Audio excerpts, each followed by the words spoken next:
Hi, Peter. Hey there. Hi, Gudjan.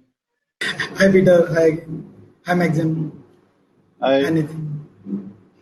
Nice to see everyone. Arvind, Now, Arvind is also there in the backstage, so he's in the front stage now. So, guys, let's quickly start the day now. Good morning and good evening to everyone who have joined today from all parts of the world for the webinar in how AI is transforming the retail and e-commerce industry. Hope you and your family are doing safe. My name is Nitin Naveen, and I am the Vice President Innovation and Strategy at AI CoreSpot. I will be the host for the day. Further, I have been joined by my colleague Arvind Kannan and Naveen Kumar, who will also assist me in keeping the event lively. So thanks a lot to them for putting in hard work and making this one a huge success. In AI CoreSpot, our aim is to be #1 AI-driven community all over the world so that like-minded people can be part of the same in supporting, growing, and making it a success. Our mission is to serve as a hub for information regarding the Industry 4.0 technologies, which encompass and not limited to AI, ML, deep learning, robotics, blockchain, IoT, edge computing, analytics, 5G, drone, edge AI, digital twin, AI crowd, and so on. We'll contribute to do industry-backed webinars and hybrid events. The knowledge repository will be made from reliable data through industry leaders, subject matter experts, and the thought leaders. We will enrich the content through videos, blogs, podcasts, newsletters, and digital content to shed light on the industry revolution. Request all of you to go through our website for future updates. Also, please like our social media handles, which will keep all of you updated on everything what we propose to offer. Now, coming to today's event, for which you are here for. This is one series of webinar which we have planned this month. There are lots more in store for subsequent months as well. So request all of you to keep connected with us and enjoy the learning path. Before starting with the day, I would like to highlight a few things so that it can set up the tone for the amazing learning and networking day. First of all, obviously, a special mention to our technology partner, Digit7, who has helped us in achieving our vision and supporting us to create a platform through which we can help achieve our objectives. Their support is immense, and we are here because of them. Innovation is the cornerstone for Digit7. As the old adage goes, first never follows, and to be #1, you have to be unique. Innovative business processes are the need of the hour. Digit7 is catalyst of information through products that symbolify innovation through automation. You can go through their website, which is digit7.io, and understand more in depth about them. Also, thanks to our community partner includes Growister, SaaS Institute, and digitaltrend.click to make this event a huge success. A special mention to speakers and attendees of the event who registered and came together to achieve this objective through this forum. At the end of the day, if we gain few things, then our core objective will be achieved.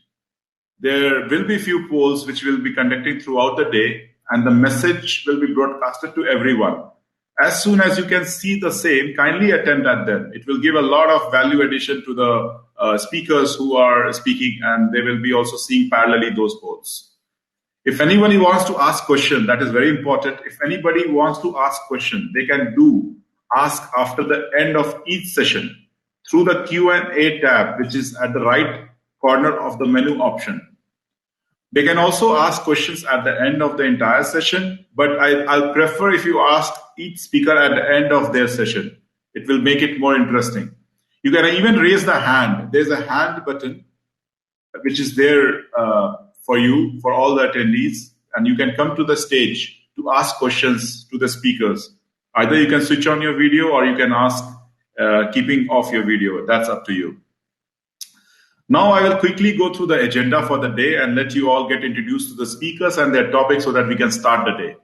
I'll quickly share my screen.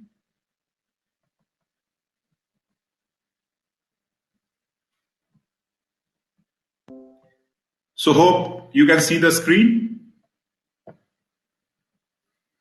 First talk is by Peter, who is Partner and Director, Digital and Technology in Retail, BCG. His topic is how AI technology can help the retail e-commerce organization on improving the customer experience.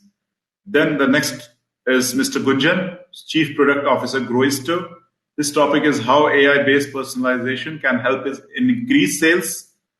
Then we have Maxim, who's Head of Luxury and Specialized Retail, Western Europe, SaaS Institute.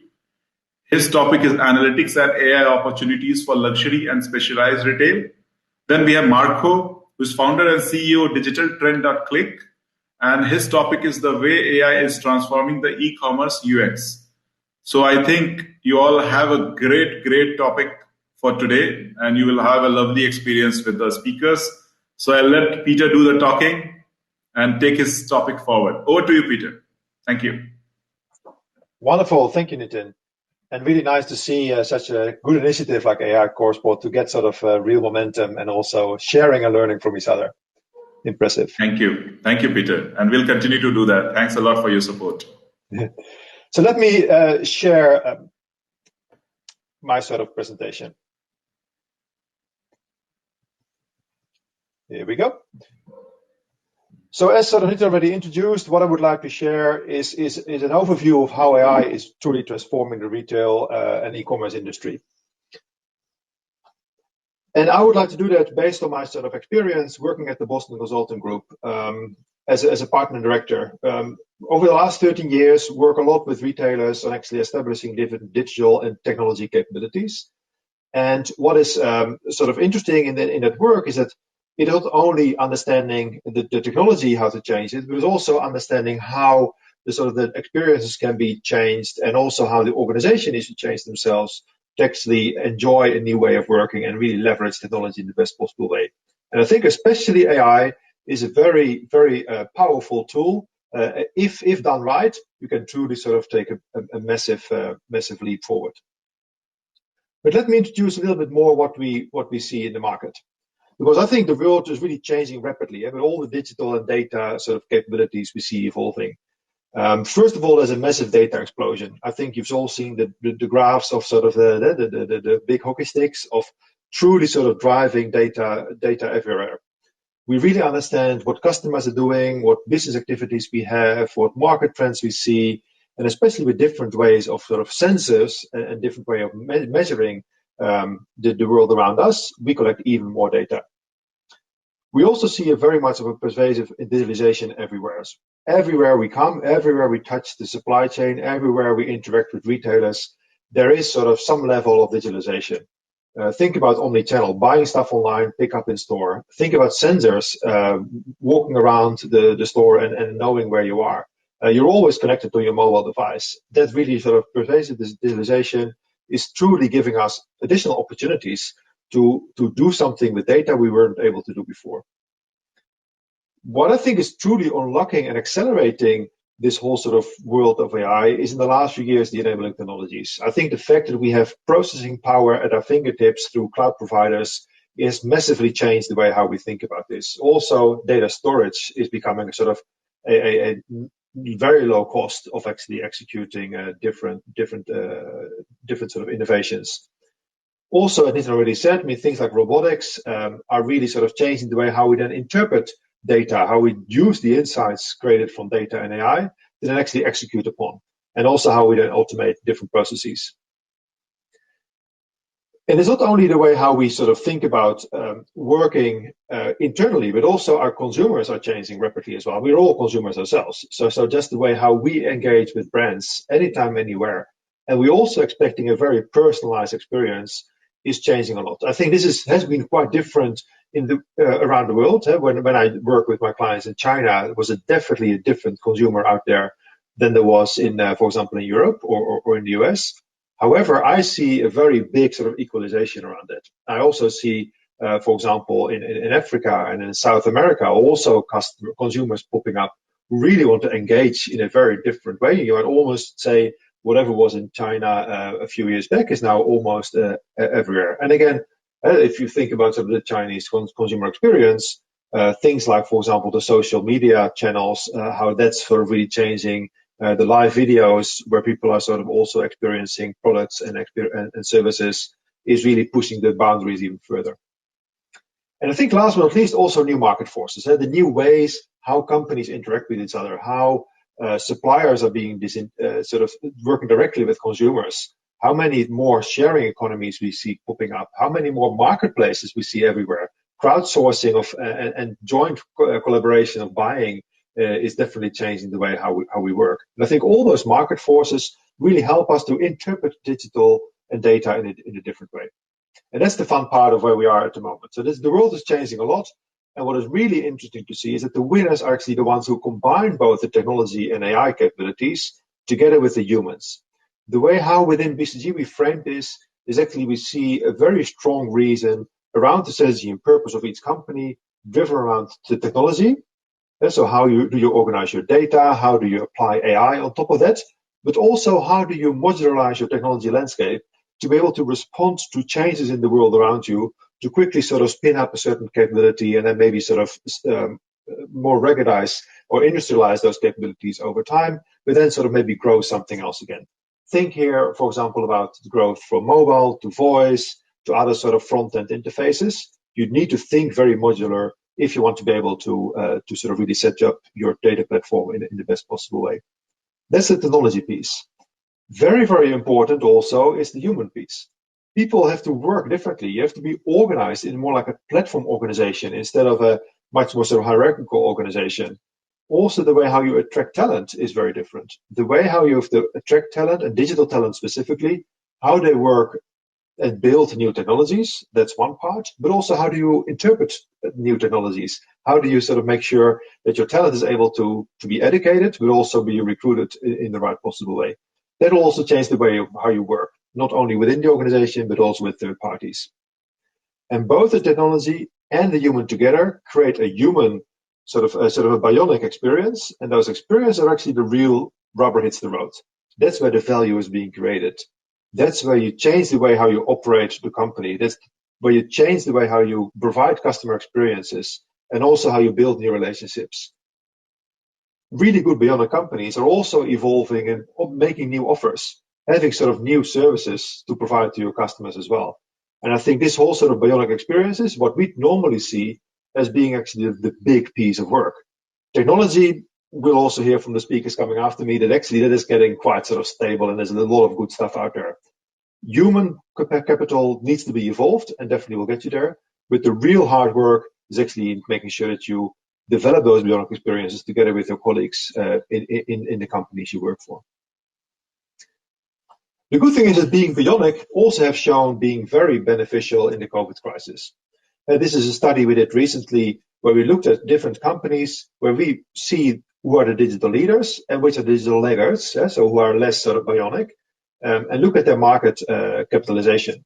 We can clearly see that the ones who already were digital leaders were already performing quite well before the crisis, better than sort of the competition. They actually, in the decline, they had a lower decline. And as soon as the stores were starting to open again in some parts of the world, as soon as customers started to see, okay, this is actually, we need to start spending money again, we need to sort of really engage with the brands, then you see actually the digital leaders to be able to respond very, very quickly and bounce back. Whereas digital laggards clearly had more time. And it's my strong belief that this is the real sort of differentiator. So if you are bionic, both you were actually having already a good time before the crisis, but you're also able to bounce back much quicker. So I think it's a job from the consultants and the software providers and everybody helping out retailers to actually try to help companies to make the jump from the digital layer to the digital leader, because then you're able to be more sort of effective, but also you have much better experiences for your customers, which will help you to be much better in rebounding after crisis. Face it, this will not be the last crisis we face as an industry, so we most likely will have more. And it's a strong belief that if you have more digital leader, you'll be able to respond to those type of trends much better. So the key thing is to be bionic. And bionic is very strongly driven by AI. How do you interpret data and how do you sort of use that to your best advantage? And if you look to the AI across the sort of the value chain, it can be used everywhere. So it can be used in production and logistics to really think about how do you better sort of manage your suppliers. You can also think to the whole routing transportation optimization. There's a lot of sustainability concepts you can also think in there as well. But also elements like lean inventory management. things which already be used with basic algorithms, using AI can be done much more efficient and quicker as well. Then sort of things around category management, making sure you have the right products, the right assortment at the right time for the right place is a very big sort of opportunity there as well. Think also here with, for example, fashion retailers who also have to build assortments for what they produce. So I think you can also think here that actually further upstream in retailers who also have manufacturing capabilities will benefit from a lot. Also be able to then to do trend detection and be able to sort of think about, okay, what are the trends coming up, so you can already sort of position yourself for certain assortments is something which AI is very powerful for. Then sort of moving towards the store, and here we talk about the physical store locations, is really be able to make sure you find the right place with the right product and with the right layout within that store, and on top of all of this with the right sort of store workforce, and make sure you optimize your shift schedules in such a way you optimize it for service but also for sales as well. So I think that's sort of the more classic end-to-end sort of value chain. But I think also AI helps a lot in CRM and loyalty and marketing and sales capabilities. And especially speakers coming after me will definitely focus a lot in those areas as well. But what I found quite important is that you can see that AI can be used everywhere in this value chain. And I think it's a job of a retailer to try to understand, okay, where is the biggest opportunity for us? Because going after the biggest opportunity will help you to drive a lot of value, but also to use that value momentum to then invest in building your capabilities in both the technology and in the human capital as well. And I think that's the real sort of unlock, which all of you have to sort of interpret yourself for how do you work within your organization? How can you find those sort of unicorn AI use cases to truly start to drive opportunities across your value chain? Maybe some examples I've firstly found quite intriguing is to share a bit on this slide. So on the bottom left, you see here a mobile phone with a background of a little truck. I mean, you can't really see it well, but whatever is picnic written on it, that's a little truck. And it's actually a e-grocery company in the Netherlands where they have really sort of taken the approach of, okay, we want to only interact with our customers through mobile, and we truly want to give them a unique experience in how we deliver the products at their home. So they have a lot of things like you would normally expect from delivery companies, like where is your order, so you can track where the delivery man is, so you can be at home whenever they are at the front door. But also the mobile experience is built in such a way it truly uses AI to understand, okay, what's the behavior of this particular individual at this particular moment in time. They already help you to sort of look through the assortment and come up with suggestions, what is the best sort of deal for you. But also they are very smart in using their AI algorithms in providing alternatives whenever something is out of stock. So the experience of the buyer is always like, oh, there's an interesting thing you present here. I wasn't really thinking about that, but that's also a good alternative of what I wanted to buy. It's interesting that this company has been really sort of built around the technology and the human sort of thinking, and they really want to make sure that they develop a technical platform which is scalable and also modular enough to then also be able to use in different environments. So, for example, they're now rolling out into other countries in Europe, and for them it's fairly easy to adopt their sort of best practices to say, okay, maybe we have our own warehouse here, but we have another warehouse there. But they just plug and play different components in their IT landscape as well to still make it all happen, all supported by AI to truly provide that customer experience and have a very high level of satisfaction of their delivery and assortment capabilities. I find also the middle sort of picture very interesting, where AI is not so much visible as a sort of a algorithm who provides you with a very clear insight. There's actually AI used behind sort of the video recognition capabilities. So this is a store, think Amazon Go, but there's a lot of other providers these days who have built capabilities where video cameras are the sort of the core of the environment. So in this particular case, for those who don't know the experience, is really that you can just walk in, identify yourself with a QR code or with some other sort of mechanism, walk through the gate, and you're actually in the store. The store recognizes you, I mean, the video cameras together with AI, and they can track you throughout the whole store. And they actually see what product you pick up and what product you sort of put back and what product you pick up and put in your basket. So it's also known what is in your virtual basket. And as soon as you walk out the gate again, then you're being identified as the individual, you pay automatically, and then you transact it for whatever you put into your basket. I think that experience is amazing. For those who haven't seen these things yet, please do try this. I mean, it's actually getting quite common in a lot of parts around the world. But what I think is interesting is that AI is almost coming like part of the fabric. So it's almost AI becomes like more and more common to be used. And I think the power of AI, and especially also the power of cloud, AI in the cloud, and the edges, that combination is making it very powerful with a very nice experience in this case. On the bottom right, you see shelves and shelf as labels. But actually what I try to sort of show here is actually that inventory management and the way how inventory is being controlled is there's a lot of AI already being used in that space.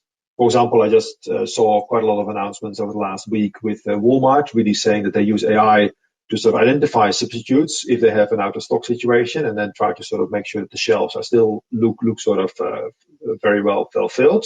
I think that's a great example of using AI, which was almost not possible with basic algorithms.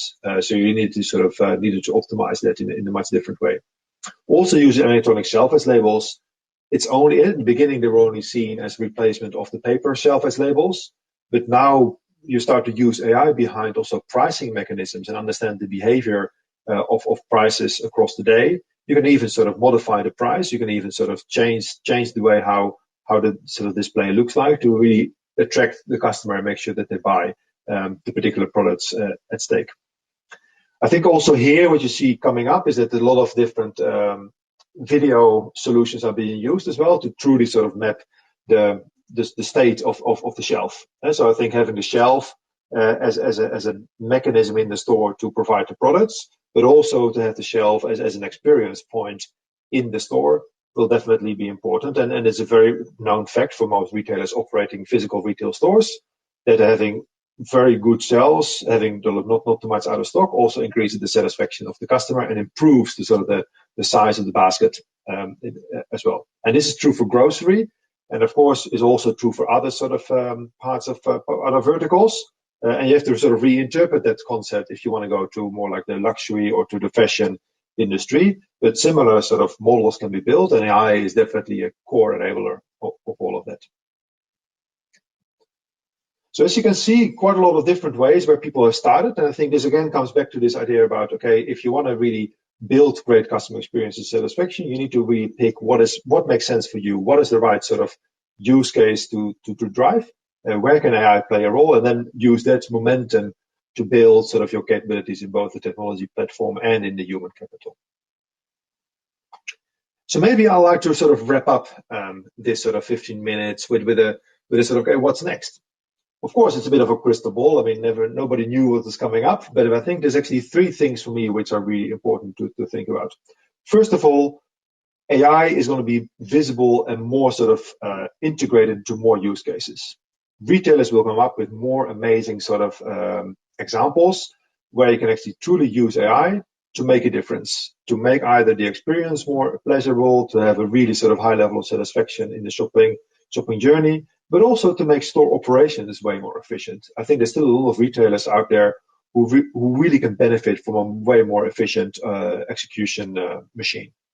So I think that's one. AI will come into more sort of use cases. The other thing as well is that the AI as a technology will also mature. Well, you can already see the first sort of examples of that, where AI is becoming more and more embedded into solutions. Where all the big ERP vendors, the sort of the e-commerce players, the CRM platforms, they're getting more and more sort of true sort of AI capabilities included in there. And they're becoming already quite solid and quite powerful as well. It's not all self-built and all you need to sort of start from scratch.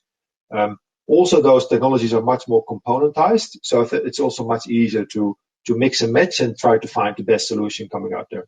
And of course, a part of AI, you still need to train the environment. It still needs to become relevant for the different solutions you want to show. But I think there definitely technology is maturing very, very quickly at the moment, and it's only a matter of time that we will see a shift there. Where we're at the moment, you still have to build a very much of a build mentality to truly leverage the full power of AI, where you can then sort of more and more see more hybrid setups in technology landscapes. And then I think there's a third thing. What's next? And that's all about sort of where are the experts who can truly drive this? Where are all the data scientists? Where are all the data engineers to truly make data ready for these type of analysis? And I really see that there's a big shortage everywhere. I mean, almost all my clients I work with, and it doesn't really matter where they are, if they're in South Africa or in China or in the US or in the Nordics, they're all suffering to try to find the best talent to try to help them to go through this phase. Is it truly a new sort of frontier? And I think there's a massive opportunity for sort of young people to grow into this, but also for people to truly build a capability internally as well. In how do you actually train colleagues? How do you sort of build training programs? How do you sort of work together with partners where you can find these capabilities as well, and in order to grow there as well. So I think those three things are next, and I think all underlying will be a better, more robust data architecture. I think there's still a lot of things we can gain across most retailers to sort of, okay, where is my data? What's the quality of my data? Where do I put it? How do I make it available? It's all locked up in legacy systems and in different sort of environments. And I clearly can see there's a big sort of enabler there, but I don't think that really is going to drive the next wave. But I just clearly can see that's a massive enabler we need to get right all together as well. And I think this sort of summarizes for me the story. Okay, where are we? Where they are? Where are the big opportunities? And also, how can we really make sure that customers are more and more excited in the sort of the way how they can shop with us as well. So maybe Nitin, I'll give it back to you, or do we go to the Q&A? Thank you, Peter. Thank you for the lovely thought. And we set up the tone for the day, how AI is transforming the retail and e-commerce. So thanks a lot for the lovely conversation and the example which you gave of the retail store, physical one. So there's one question, Peter, can you just have a look at the question? Yeah, on the chatbot question you're referring to. Customer experience and satisfaction. Currently, chatbots just simply collect the data, personal details, and is there any future improvement we can see in chatbots, and how secure are they? Yeah, so I think there's two different questions. I think one is around sort of the chatbots. I think the chatbots are already more beyond sort of data and personal detail collection. I see chatbots being much more used also to truly create a commerce experience with a much more sort of chat type of environment. It's a different way of using a website, a mobile, or a voice sort of interface. For me, chatbot is really another one. And the challenge with chatbots is that you don't have like 25 different buttons you can choose from. So you truly need to interpret the conversation to actually be able to do a true sort of commercial conversation. And that's driven by AI. So I think that's where chatbots go towards, and I think that's sort of the way forward in my opinion. How secure are they? To be honest, I'm not a security expert. Most likely, it's very dependent on how it's set up, and I think there's different examples of chatbots. But I think in the essence, I mean, they're not more or less secure than other front ends. You just need to make sure you put the basics in. But I'm not really sure if whoever is behind Innovation Bot has any other sort of reasons why they asked the question, the security topic behind it. Sure. So hope it answered the question set up here by Innovation Bot. I can see the name as Innovation Bot. Yeah. Otherwise, more than happy to engage later on this topic if you want to. Sure, Peter. Sure.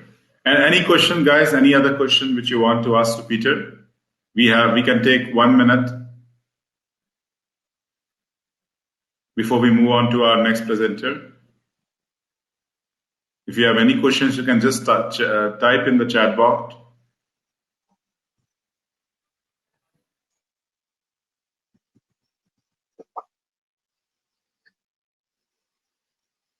No problem. I'll be around for a little while, so if you have any questions, Peter. you can ask. Yes, absolutely. Thank you, Peter. Thank you for the lovely talk and the first presentation. Thank you. No problem. So guys, we'll quickly move on to our next presenter. Gunjan is here, who is Chief Product Officer at Growisto, and his topic is how AI-based personalization can help and increase sales. So may I have Gunjan you on the stage?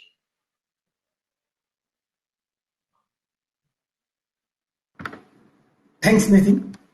Thanks for giving this spot to me, and thanks for organizing such an event. And this will really help people to connect with in terms of getting the Sure. AI over to that. Sure, So Gunjan. to start with, basically, I'll be mostly covering about personalization, a very narrow topic I'll be covering about, and mostly covering the e-commerce part of it. But a lot of these can be applied to offline retail, as Peter mentioned. It can be omni-channel experience we can create, and we can using AI we can personalize it even at the store level. But most of my topic will be around e-commerce. So let's see what are some of the impacts or some of the studies says about the personalization.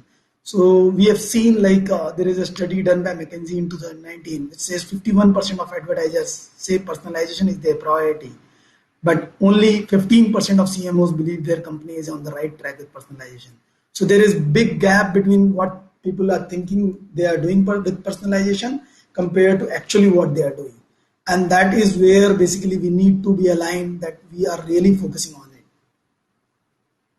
And these are some of the impacts which people we have seen who have implemented them in a proper manner.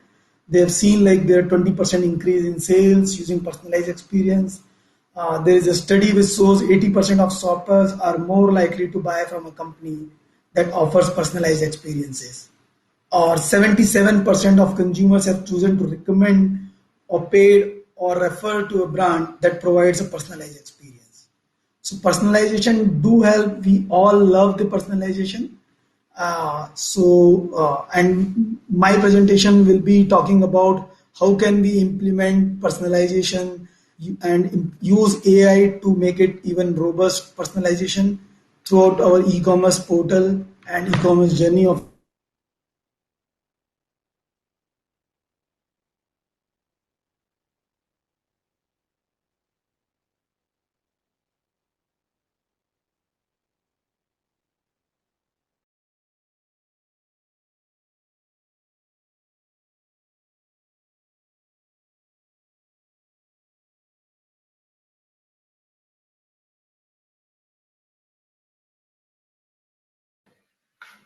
For those Gunjan, are you implementation. there?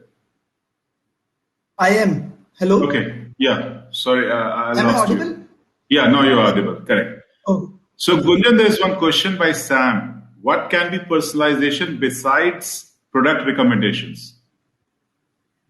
great question, Sam. I'll be taking this through the presentation. So most probably your question will be answered. If not, then I'll talk about that in the end. So, so basically, let's start with the steps to improve conversion optimization. So there are three steps if you are just starting on the e-commerce journey. First is the implement best practices, which is basically a general best practices which have been learned through lot of implementation done by lot of players which are there available in the market. So start with that so you will have a very good starting point. Once you do that, what you need to do is you will start doing experimentation and testing, which in general term we talk about A/B testing, etc., where you customize your things according to your audience, according to your uh, like customer base, according to your industry and sector. And after that, it comes to personalization and automation, basically where you personalize according to each and every individual user and customer. And that's where basically this AI will play a major role. But before starting that, you should go through this journey of implementing the already known best practices, then doing some experimentation on your platform and customize it and make it better for your audience, your industry, and then go into personalizing at each individual level.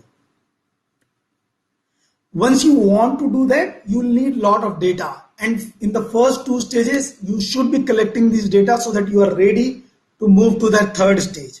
And what are the types of data? So we need to collect the history of the user in terms of like transaction history.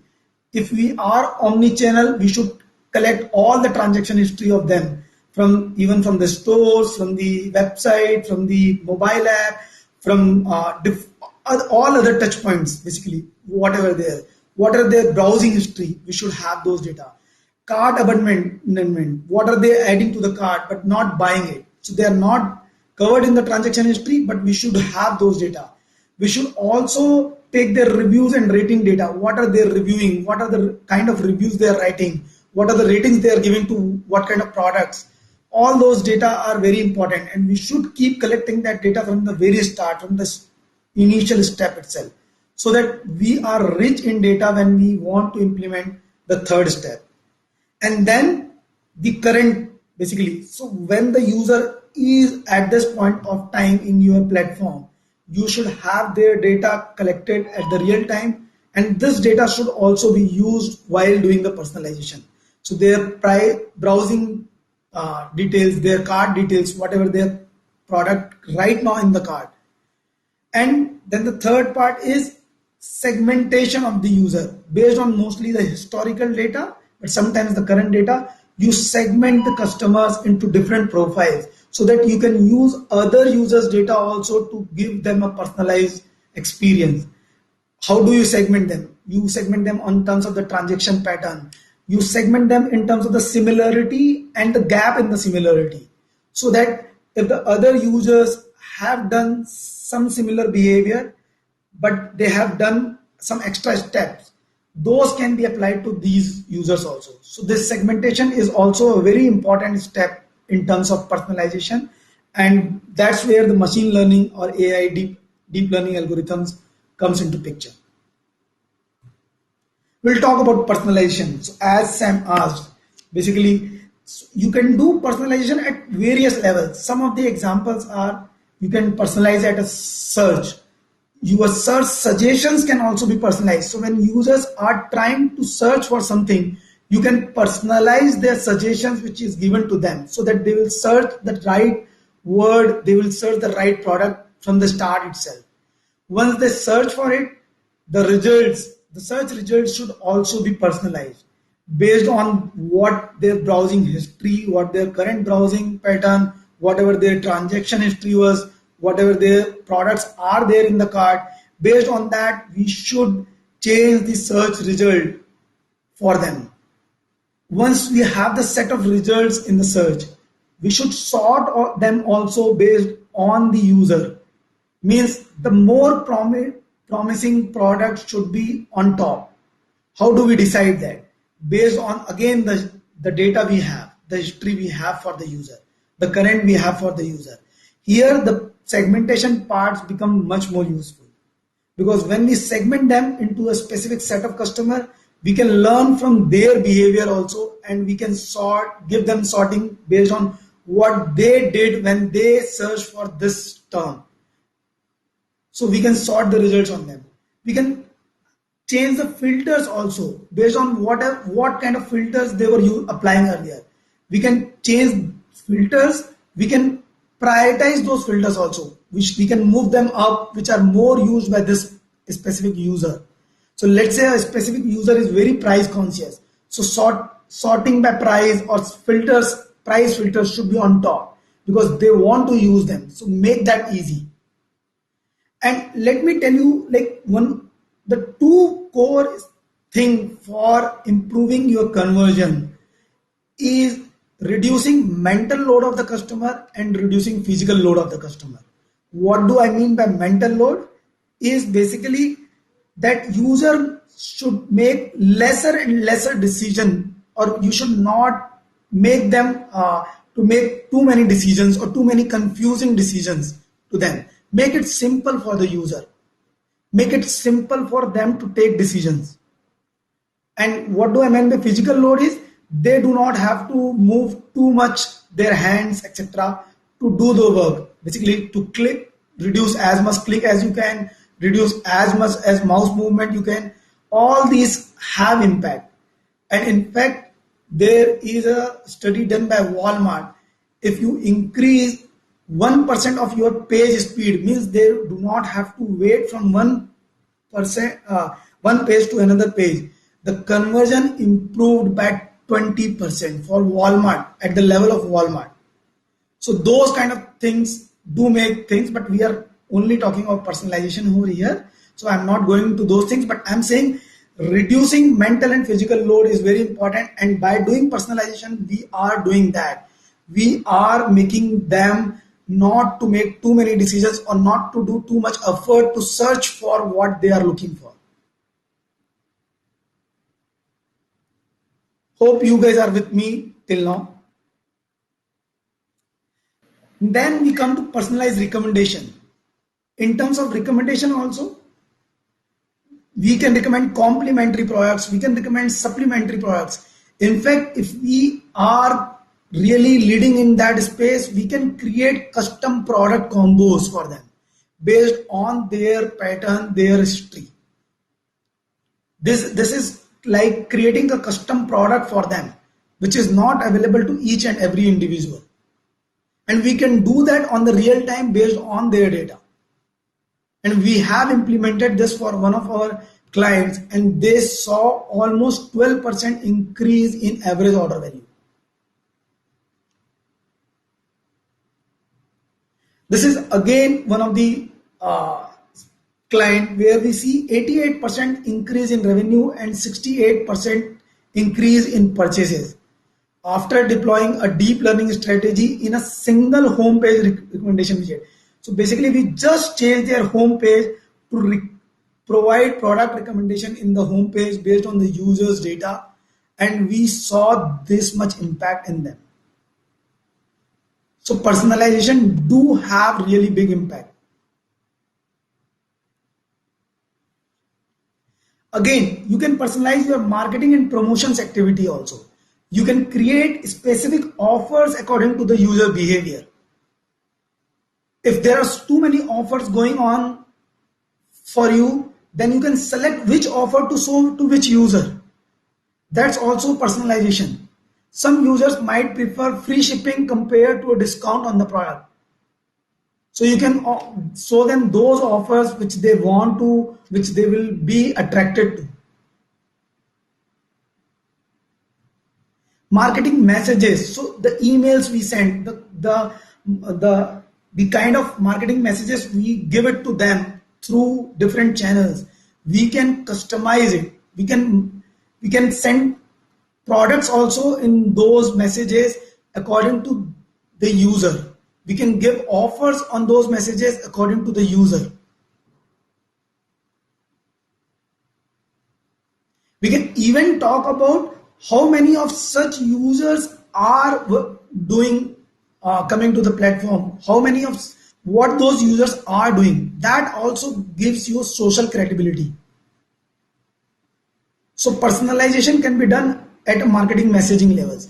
It can also be done at advertisement level. Do you know how any one of you can type in the chat, how can we personalize advertisements?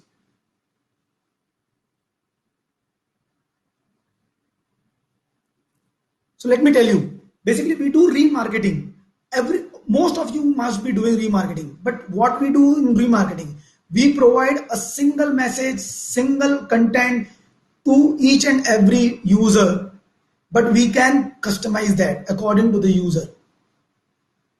So the ads also will be customized according to each and every user. When you are remarketing, you know which user it is.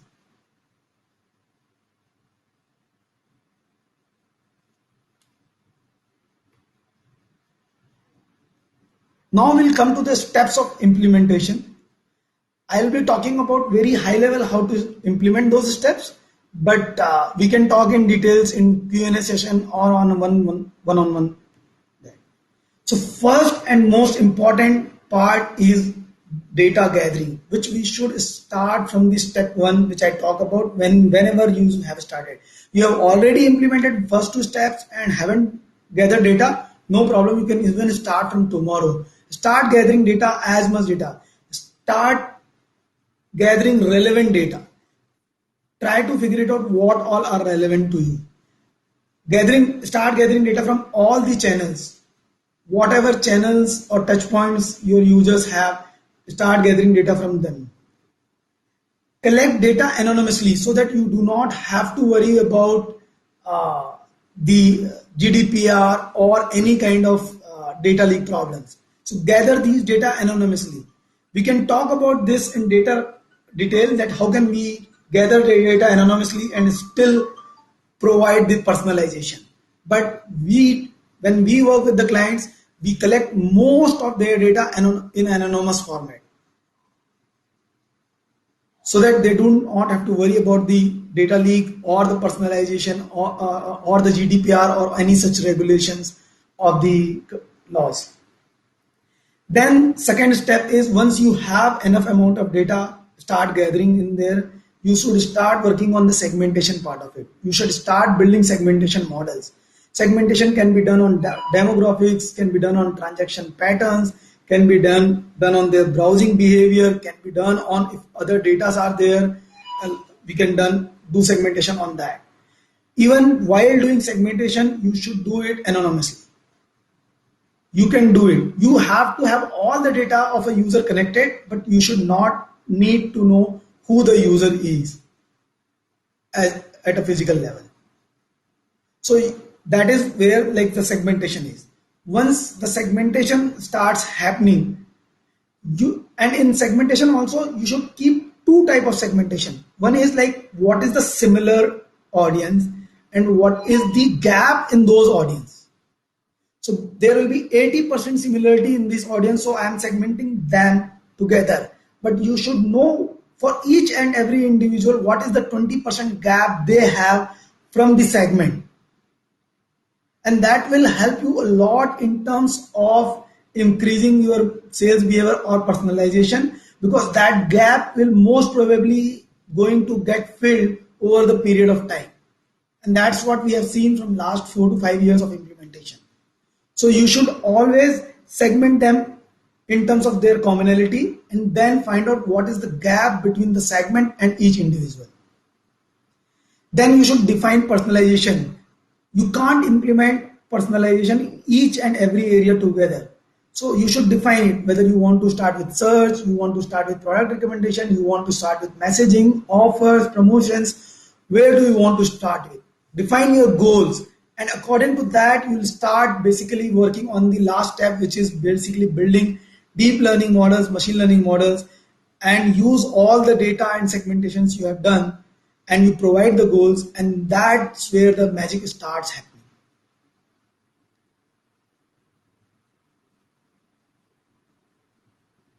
Hope I'm not too fast. So this is about like how can you start collecting data, what kind of data you should collect, then what kind of personalization you can do, and how to implement that personalization. And segmentation is one very important thing while collecting data also and while running the models also.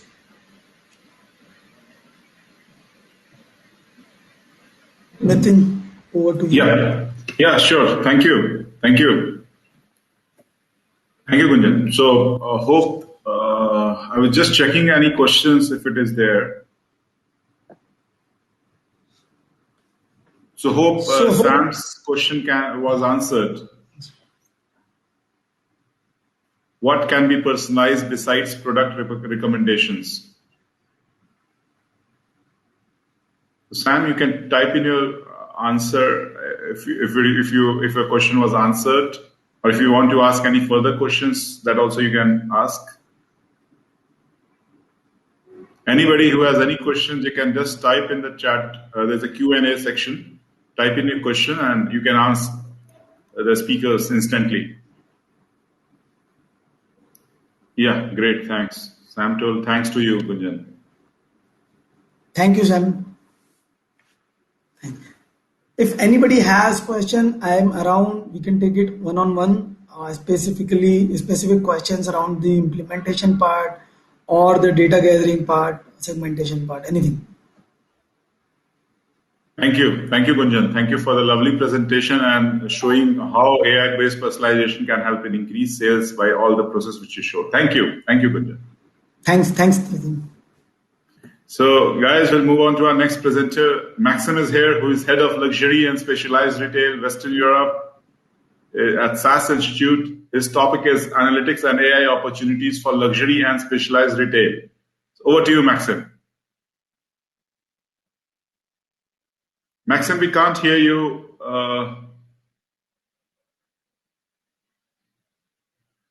I think there's you could just log off and log in so that.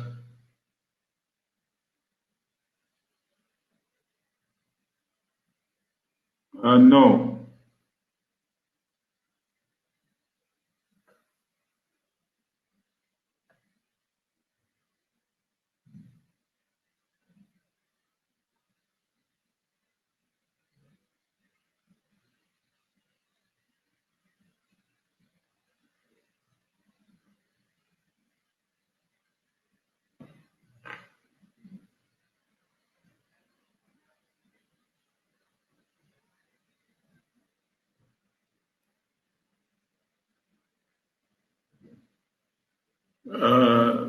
We can't hear you, Maxim.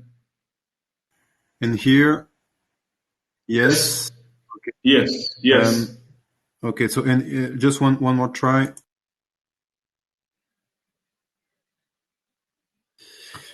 Okay, so apparently the microphone of my headset doesn't work that good.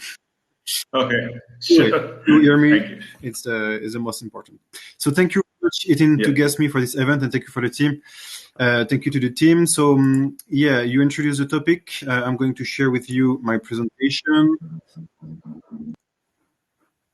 Okay, can you see it?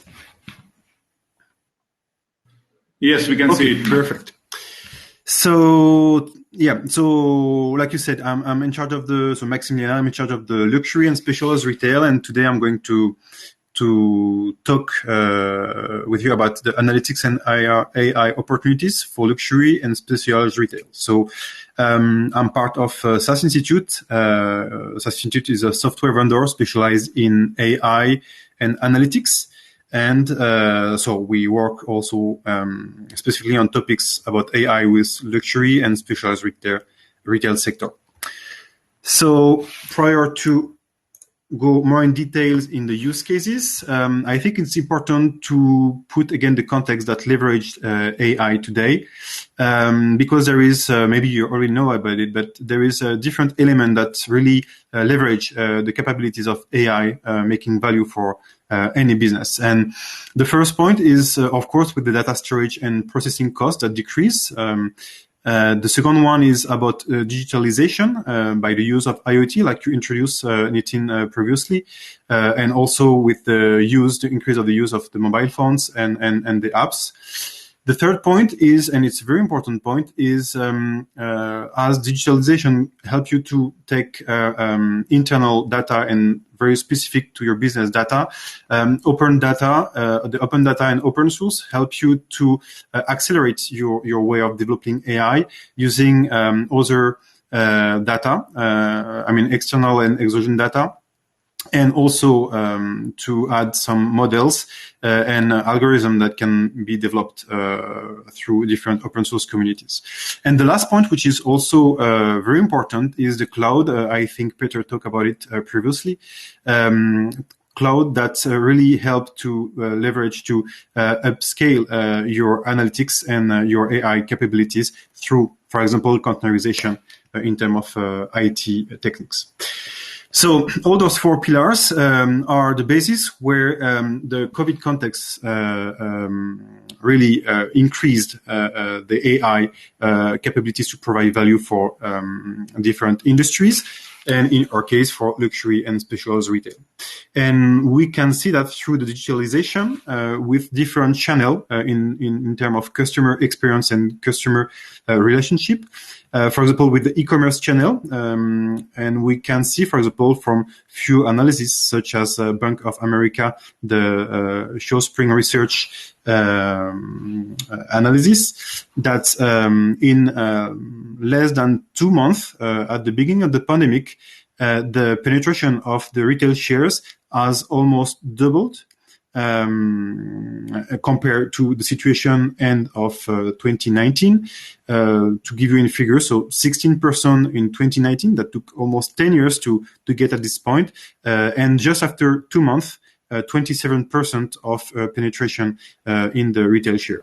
So we can see that the e-commerce engagement the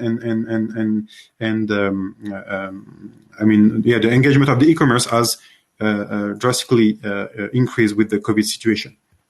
Then also social medias.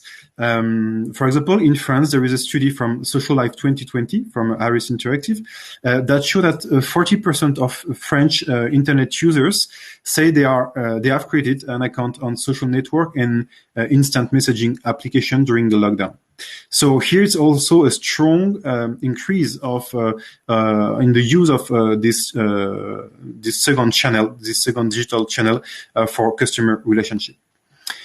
And the third one, here again with a French study from Oppo Mobile and IFOP, show that in France, 20% of smartphone users claim to spend more time on their mobile phones since the start of the first lockdown. So we can see that the digital channels are really increasing during the pandemic, and this is also what SAS study confirm.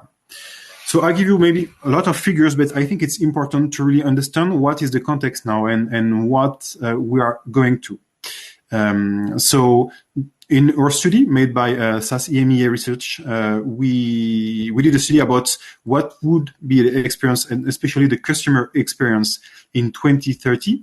And the first part is about the digital impact of the pandemic. Here we can see that 46% of all customers are now digital and 45% for retail especially. And it represents a plus 15 to 17% of new digital users during the pandemic. So it's very huge and even more in retail. And that confirms the figures we have just seen before. The second point, and it's quite surprising, but 30% of the users and the customers are more likely to share now personal data with organizations, and only 20% who are less likely to since the beginning of the pandemic. So that's a very interesting point that digital channel can really, is more trusted now than before, and that could maybe understood by the customer experience. The customers felt their customers experience have been improved. 80%, 89% of them have this feeling. So that's maybe a reason why they are more likely to share, because they know that with personalization and with all the AI and analytical technology and the digital implementation of that, they can have a better customer experience. Then what's next? What we can expect for the post-vaccine and post-pandemic situation. So the study we made show that 56% of all customers will not change their behaviors from the pandemic. That means that they will not return to normal behavior, like the pre-pandemic behaviors, for the post-vaccine period. And more important, 28% are saying that they also will spend more time online and using digital apps. So it's a very strong trend that we must take in account in the next new normal.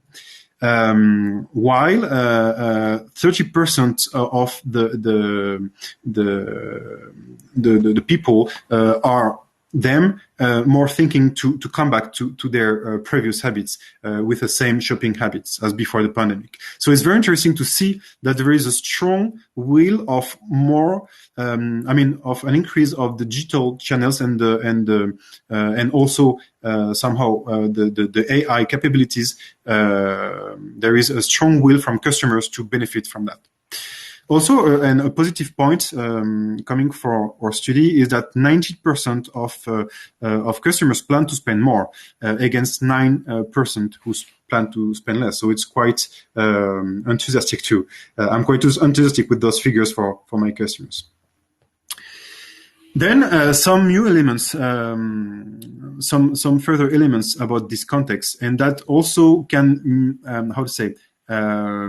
balance the previous points, because we can see that almost 50% of the customers miss browsing in store and also miss to be in store to examine the product.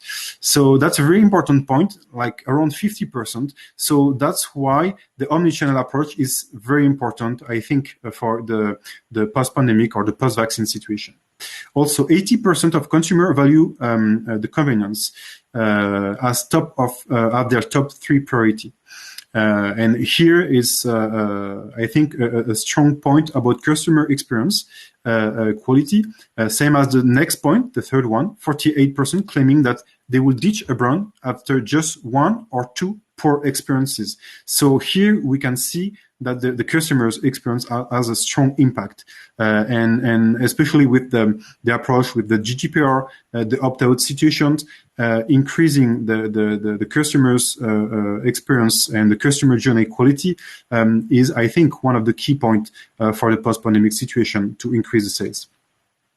Then 43% prioritize companies acting fairly and responsibly for, so in this point, I think that, and I think luxury houses and specialized retailers understand this point, as the sustainable, I mean, the sustainability is a very important point for their customers. And finally, oops, sorry. And finally, 30. I mean, a third of the consumers and customers really care about the friendly customer service. So all those elements can explain what we can see as customer strategy today in terms of digital and AI in the luxury and specialized retail. The first situation, and I will start from the more multi-brand and customer profile, plural customer profile situation. So what we can see is that in this context, we can observe a strong trend in store digital mirror. What do we mean by store digital mirror is to have the same experience online than offline, and to have a complete omnichannel journey, and to find back your experience online, same as you can find it in store. More classic, I would say, the digital direct sales, which is an independent way of selling online. Especially what we can see for the B2B2C industries, but also some B2C retailer, is very convenient to get more customer data, and also in the COVID context to generate some alternative revenue. So on those two parts, and it will complete maybe what have been said just before, there is different ways to use analytics and AI to improve those customer experience on those on those strategy in terms of digital and omnichannel approach. The first one, and which is a very strong trend now, is the customer data platform, which called CDP, and the 360 customer view. It allows to really have a complete view between the offline and the online customer journey. Also, and that also can be used for non-clearly defined customers, is the A/B testing or multivariate testing. Then also recommendations that can be customer-centric or product-centric. Product-centric doesn't mean that you need to have information about the customer, but of course, customer-centric is very central for that. And then the real-time score, so to include in your marketing flows that can be online or that can be offline or in different processes, to include your different scores based from statistics or made by machine learning and deep learning. So here it was more for the multi-brand and or the large scope of customers. But then there is also a different approach that we can see on more premium or more selective customer targets, such as digital services. Here, what we can see is that more and more we have dedicated services apps or social media and instant messaging selling. For example, L'Oréal was very early in that with the beauty tech, but it's a global trend that we can observe. And for those use, especially image recognition is a very strong point, especially for the beauty tech, and also natural language processing, natural language understanding, and natural language generation can provide a strong value on those points. And the fourth and last strategy that we can see today in this context is in-store augmented services and customer advisor, especially for the fashion luxury retailers, fashion luxury houses. The human interaction is very important and very strong. And when the customer come in the shop, he really want to have to feel that he's in the same shop with the same experience and to feel like at home finally. So that's why the human contact, the human relationship is very important. And here we are more in terms of AI, and I think it's made kind of echo with what said just before Peter. It's to give insight to the customer advisor, to be more accurate, and also to give an overview about the internal customer journey, especially for the fashion luxury or the highest luxury houses. And it's also very useful for the training of the customer advisors.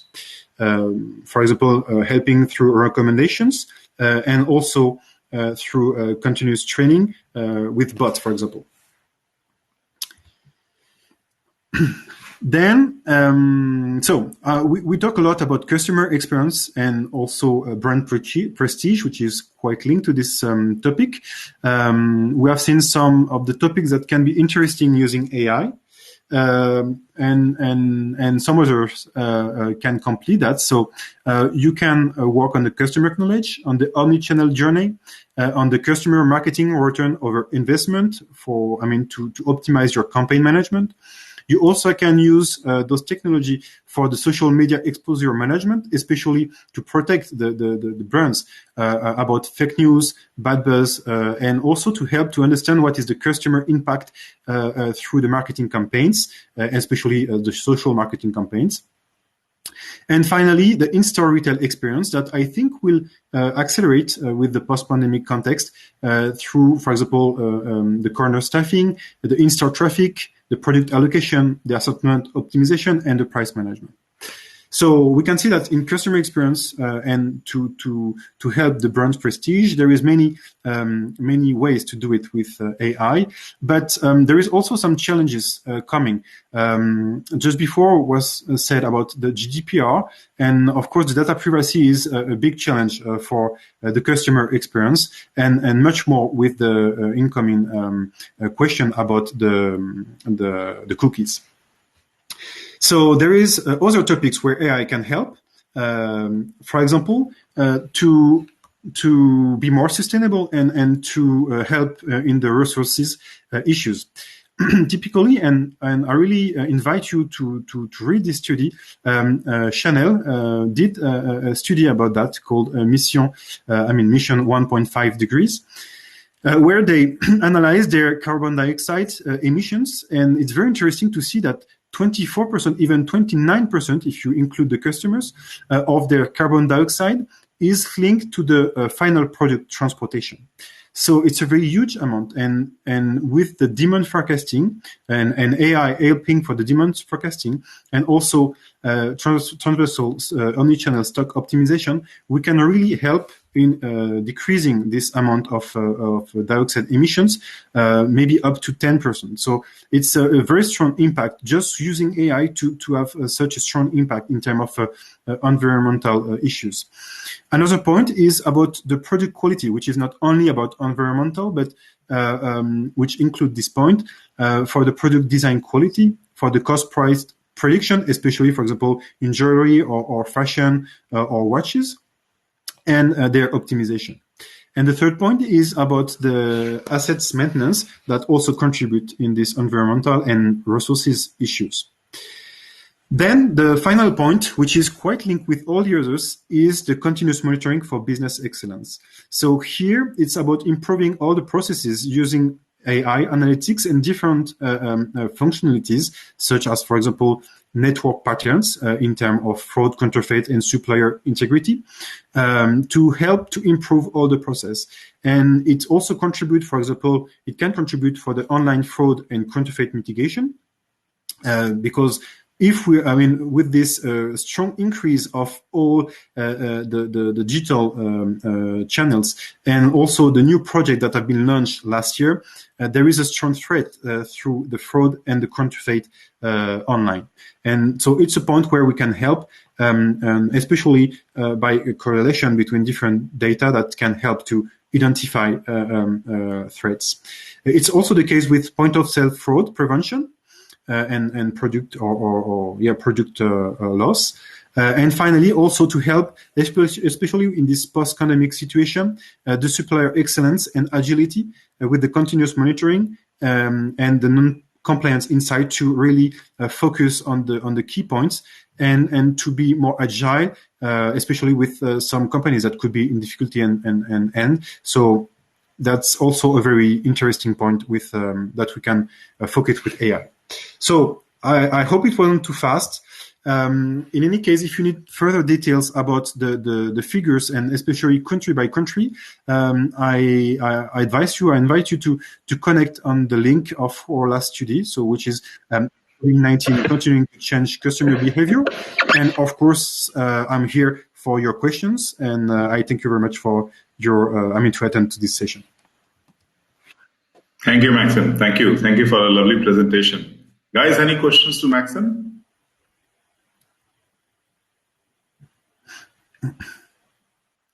We can take a pause of 1 minute and just to understand if any question is there, anybody of you can ask to Maxim.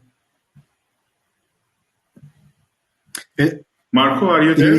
In any case, I will be also in the lobby after. I mean the tables. Yes. And you can, sure. So Maxim obviously. And if any question come, you also have my email address on this last slide. Absolutely. And you are on LinkedIn as well. Exactly. So anybody wants to ask any question? So there's a question by Selyuk. What is best image recognition algorithm?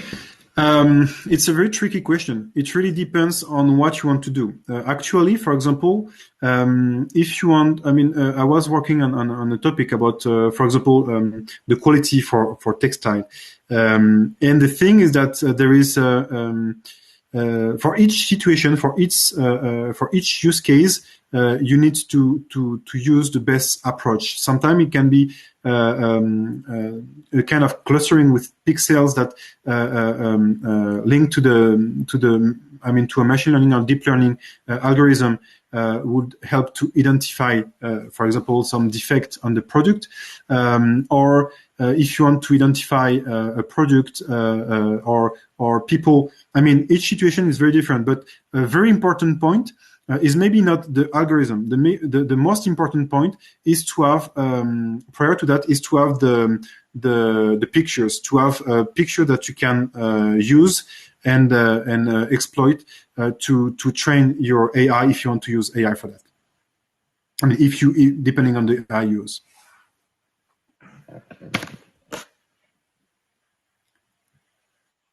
Yes, Ali. Hope it answers your question. Anyone else has any question? Please feel free to ask.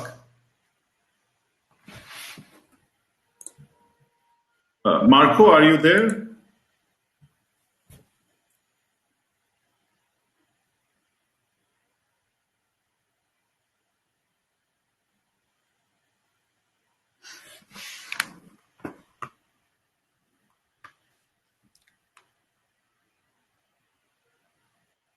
Any question, guys, you have, you can type in the Q&A section and you can ask. If not, we will ask Maxim to take leave. And you can ask questions to him anytime. Anyway, he's on LinkedIn and his email ID is also there. Thank you, Maxim. Thank you for the lovely presentation. Thank you very much, Nitin. And thank you very much all. Sharing your thoughts. Thank you for coming here. Thank you. So the last speaker was having some issues in getting it connected. So Marco, are you there?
Okay, guys, I think Marco is having some problem in connecting, so we have to end this session. Thank you all to be part of this session, and we are really excited for all the speakers who came and presented their thoughts and gave their 100% to all the. I think all of you must have heard from all the speakers and taken the best out of them. We'd especially like to thank our technology partner Digit7 for helping us organize such great events. And obviously, the community partners or you as an attendee for taking time and coming out of your busy schedule and attending the same. Hope the speakers who shared their knowledge, you must have taken something out of them. For future updates, please log on to our websites and like our social media channels. We'll be sharing lots of knowledge, sharing topics, details, announcement of next events, which will help you register and attend the same. I think Marco has just joined. Oh, Marco. Okay, thank you very much. Sorry, but... So guys, I think I was just signing it off, Marco. So thanks for joining. Marco is here. So Marco, you can take your session forward. Okay. Can you see my presentation? I cannot see your presentation. You have to just share the screen. How does share the screen? There's a share screen option at the bottom. There's a mute and mute, then there's a camera on off, and then there is screen share.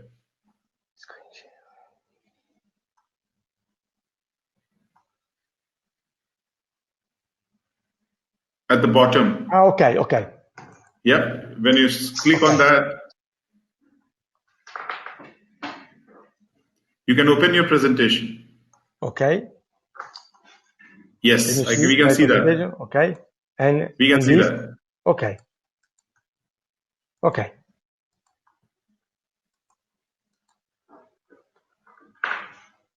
Can I start? Yes, please. Okay. Marco, you can start. Thank you. Okay. Thank you very much. Hello, everyone. Thank you for the invitation. The agenda that I would like to follow in my speech is the following. Who am I? Or introduce myself. Digital Click's backbone, goals. How does it work? And how AI tools can improve UX and how AI tools can increase e-commerce performance. And final consideration. To start introducing myself. Manager, professor in the University of Modena and Reggio Emilia, national and international lecturer in the e-commerce field. Founder and CEO Digital Trend Point Click company specialized in the development of e-commerce projects. Worked in e-commerce since 2007. We support companies in defining their strategy for understanding the market positioning in order to fully exploit in the growth opportunities on the e-commerce channel.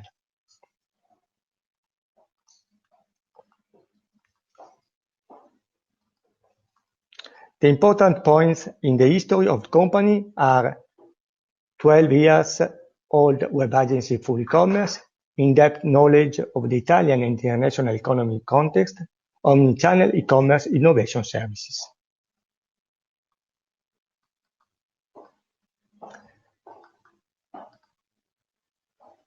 The goals I would like to achieve today are how AI tools can improve UX and how AI tools can increase e-commerce performance.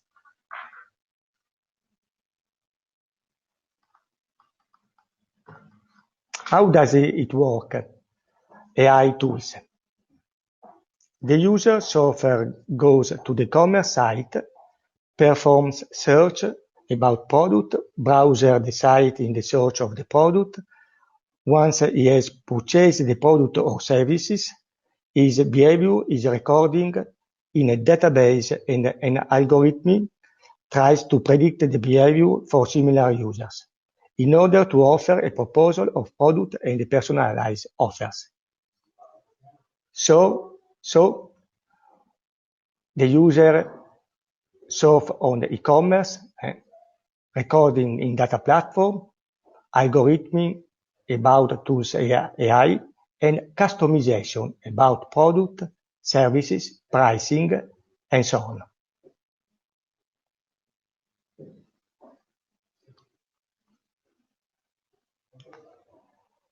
How AI tools can improve UX. From the UX point of view, these tools work in two different ways. The first one on-site and the second one off-site. On-site, we can have the modules like search and recommendation. For example, in this site, we have two modules, live search and recommendation. Live search use keywords like kit acne, for example, and the system show me the result about the behavior of the customer. The second way, module recommendation, where can I show product with the offer, price, and personalization about name, the product, image, and prices.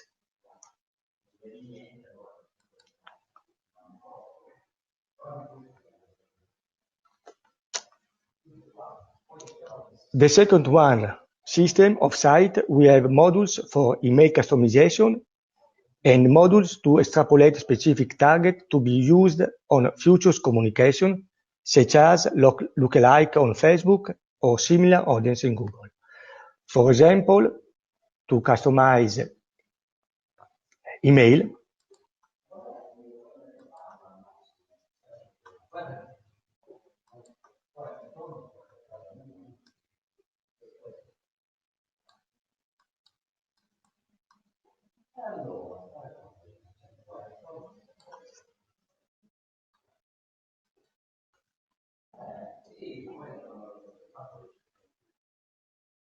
like this.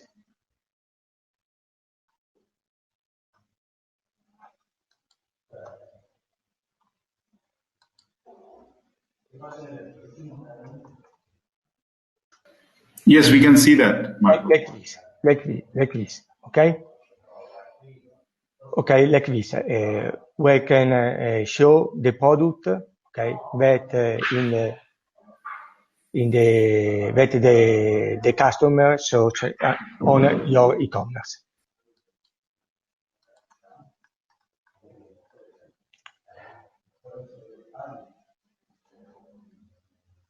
Now, to show you the result, okay, that can be obtained with these tools. For example,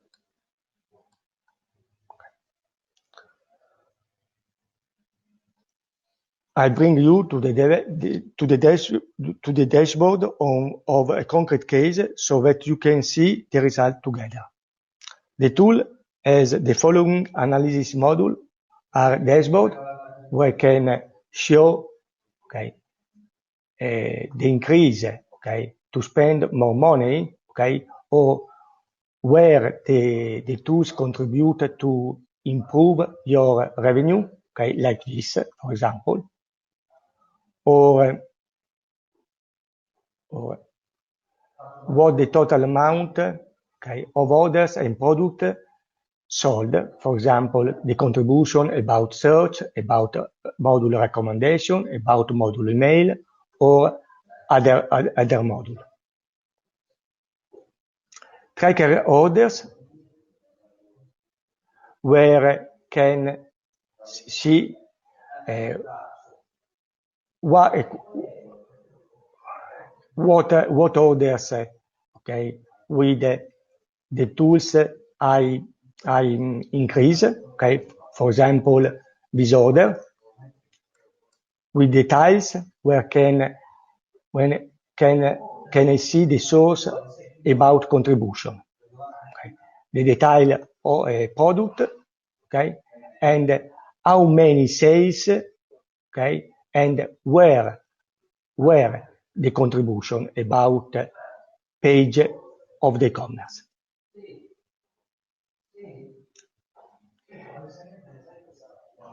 And I can see the contribution about module search, module recommendation, and module email. Detail on the contribution of the individual modules which are underwrite to the performance of your e-commerce. For example, search, the contribution about search,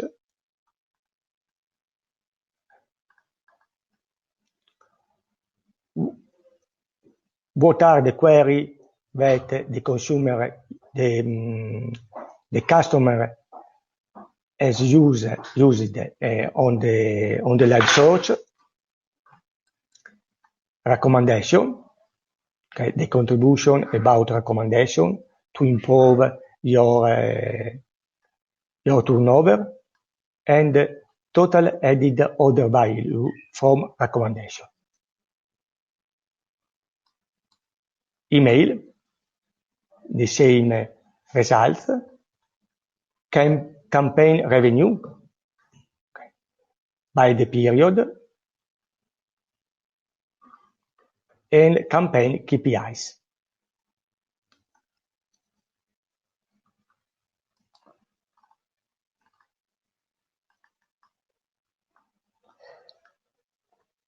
To conclude this presentation, I think it is important to underline how these 8 tools are all relevant tools from an operational and a strategy point of view. Today, we talked about live search, transactional email, recommendation.